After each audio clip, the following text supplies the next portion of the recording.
She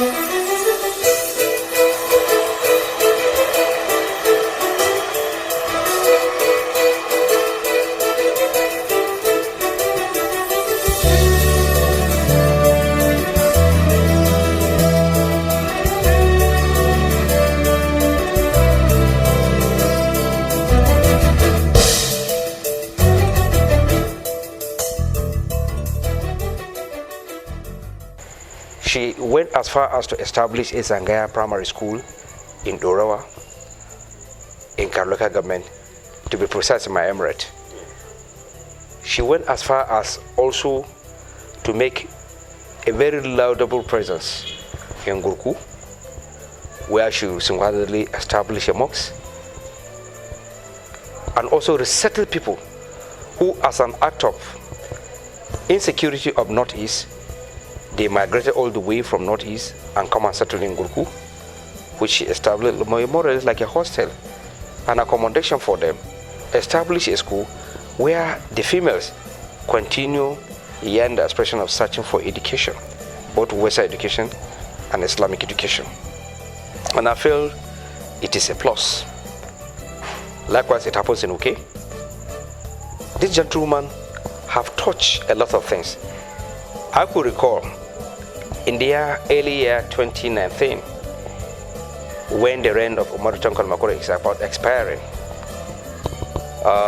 we witnessed a very tedious hazard in my community, especially in my secondary school, okay, here. The only female boarding, the only mixed secondary school, boarding school in the Western Senatorial Zone of the Nasarawa State, Senatorial Zone. That's in Jesus, okay, here. Hajia Fatmodu, through her foundation, she was able, in fact, one of the female hostels was engulfed by fire, rains down completely. But this woman, with the collaboration, with the support and the effort of the state government, they were able to come together and bring back the structure and give it a new look. Not even that alone, it will interest you to know she has provided buttresses for the entire students, a set of booklets, a set of textbooks, exercise book, in fact, and a lot of toiletries.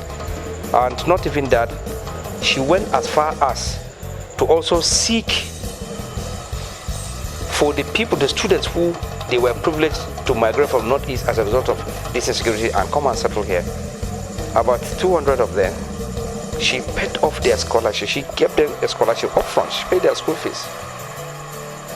Apart from that, in my kingdom here, she was able to single-handedly sponsor about 10 students to Benin Republic, to Togo, and even some of the North Central African states where they were privileged to have a free-fund scholarship from the Patmodu Foundation.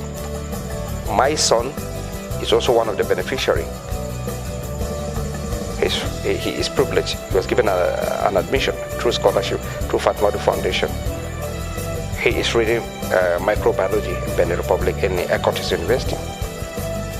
So, if I should start to count what the Patmodu Foundation under the leadership of Ambassador Fatima Megoni, the Gimbe Akanajunke, she has made a lot of contribution, which they are numerous and they are uncountable. Even the edifice we are sitting now, my palace also, she has touched and make a lot of contribution, giving it a befitting new look. Is Fatmodu Foundation. Fatmodu Ambassador Fatima Megoni, being the Gimbe Akanaji, she has also made the palace have a very new look, unlike the ancestral look that the palace have. She modernized the palace to this present new look. So in fact, Fatmodu Foundation under Ambassador Fatima Megoni, she has made a lot of input and a lot of impact to the lives of people.